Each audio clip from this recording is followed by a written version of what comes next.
Bonjour, je vais vous montrer aujourd'hui une petite installation sling toute simple avec mon poupon de portage Louis qui est un poupon à peu près taille naissance, naissance 1 mois. Il fait 54 cm, 3,2 kg. Et si mon loulou est de bonne humeur, qu'est-ce que tu fais d'escalade? Coca, descends, je te le mets là le poupon. Si mon loulou est de bonne humeur, donc non, tu n'escalades pas s'il te plaît. Je vous montrerai l'installation avec un plus grand puisque loulou il a 16 mois. Donc le sling, alors le mien est déjà installé, je vais reprendre du début pour montrer comment on installe. Hop, non, je ne veux pas que tu tombes. Tu descends mon titi? Merci. Le sling, c'est 2 anneaux, c'est environ 2 mètres de tissu qui sont cousus ici, voilà. Donc on prend le bout du tissu. Ça va être compliqué, j'ai mon loulou qui a décidé de faire le cascadeur. Je prends le bout du tissu, je le passe au milieu des 2 anneaux, comme ceci. Ensuite, je laisse tomber l'anneau le plus éloigné de mes doigts, le plus proche de mes doigts, là je le retiens. Et je viens repasser le tissu dedans. C'est-à-dire que là on avait la couleur foncée, là on a la couleur claire, ça permet de voir. Je vais m'approcher un petit peu, j'espère qu'on voit parce que je filme avec le trépied. Ici, je vais venir étaler un petit peu, c'est-à-dire que je tire le tissu là pour faire un peu comme un éventail. Et je vais venir vérifier, voilà, que mes ourlets là, vous voyez, je ne sais pas si on voit, mais là c'est un peu vrillé quoi, c'est plié. Donc il ne faut pas ça, parce que ça empêche de bien coulisser. Donc voilà, l'ourlet bien à plat jusque dans l'anneau. Et je fais comme ça pour éviter les espèces de faux plis. Adam, tu es en train de me mettre un bazar phénoménal dans mes serviettes. C'est pas très cool et en plus tu vas tomber. Voilà le deuxième ourlet. Hop, et à partir de là, je tire un petit peu. Ce qui nous donne donc un sling qui est, on dit monté, c'est-à-dire installé. J'ai encore vrillé un petit peu. Et que je vais venir placer. Tu vas te casser la margoulette. Hop là. À partir de là, on va décider sur quelle épaule on porte le sling, c'est-à-dire sur quelle épaule vont être placés les anneaux à peu près, et donc de quel côté va être bébé. Moi, bébé est toujours placé de mon côté gauche, donc mes anneaux de mon côté droit. Je viens donc passer mon bras gauche dans le trou, et je vais venir amener les anneaux sur mon épaule opposée. Ça, c'est un petit peu au gré de chacun, vous découvrirez de vous-même un petit peu de quelle épaule vous portez. À partir de là, j'applique déjà moi personnellement un premier serrage, ce qui fait que je ne laisse pas énormément de mou et je place les anneaux bien haut. Je viens de saisir mon bébé, donc on imagine là c'est un nouveau-né, donc évidemment on lui maintient la tête. Le mien a la tête un petit peu lourde, c'était un poupon fait maison.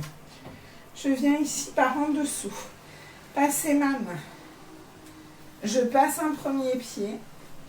Je passe un second pied. Un nouveau-né, on ne va pas lui écarter les jambes. On ne va donc pas l'installer sur la hanche, mais en ventrale. On lui garde donc les jambes regroupées. Ici, je vais venir attraper le bas de mon tissu, comme ceci. Je vais border les fesses de bébé. Et le haut, je vais le ramener jusqu'à la base de ses oreilles. Ses mains, je les approche de son visage parce que pour un tout petit, c'est très important de pouvoir apporter ses mains près de son visage. Ça les rassure. Voilà. Les jambes sont regroupées, les genoux relevés. Je maintiens bébé par sa base avec mon coude. Éventuellement, je peux maintenir la tête. Et je vais venir serrer. Donc ici, j'ai beaucoup de mou. Je ramène le mou ici, au plus près des anneaux. Je viens saisir ce bord-là qui va avoir pour effet de serrer le haut. Et donc, je le tire plus vers le haut et ensuite vers le bas. Je fais ce petit mouvement. Ensuite, je vais appliquer la même tension en bas. Donc, je viens ici récupérer le mou. Je le passe au niveau de ses fesses. Je le ramène ici, là. Et je viens en bas.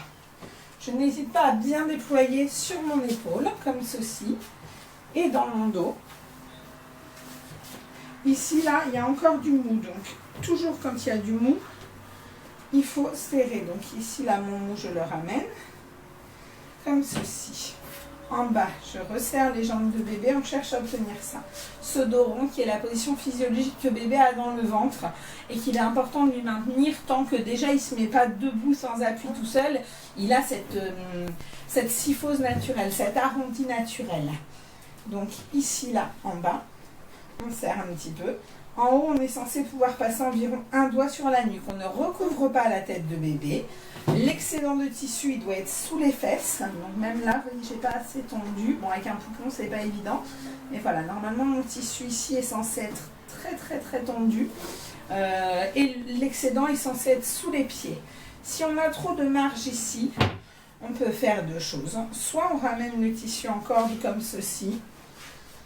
Et on vient le coincer par là. C'est une variante que j'affectionne pas mal, surtout avec mon grand loulou, parce que ça aide à l'asseoir correctement. Soit, on peut également le prendre comme ceci. On le vrille un petit peu. On va venir ici et on va rabattre en fait le tissu comme ceci. Ça va former pour l'enfant un petit coussinet de tête. Pardon. Voilà. Soit, dernière possibilité que je pratiquais aussi pas mal au début. Adam, laisse les placards s'il te plaît. Non, ça se mange pas. Merci. Hop. Excusez-moi. Donc, ce que je pratiquais beaucoup au début, simplement, quand on a un enfant qui a tendance à s'endormir comme ceci, on n'a pas envie que la tête, vous voyez, la heurte les anneaux. Donc, on peut venir ici, former un petit coussin protecteur autour des anneaux, de sorte à ce que si l'enfant s'endort, il ne soit pas gêné. Les bases sont respectées, c'est-à-dire qu'on a les genoux plus hauts que les fesses, le dos arrondi, les bras du bébé sont près de son visage, l'alignement également, la tête, les épaules, le bassin sont dans le même alignement et les voies aériennes sont dégagées. Donc à partir de là, on est sur un portage en toute sécurité qui peut également permettre d'allaiter assez facilement puisqu'il suffira ici de venir tirer sur l'anneau qu'on voit ici pour desserrer un petit peu. Pardon, descendre l'enfant à hauteur du sein et tout en le maintenant bien sûr, lui donner, voilà, la tétée. Une fois la tétée terminée, on le réinstallera en hauteur, c'est-à-dire à hauteur de bisou. Voilà, merci.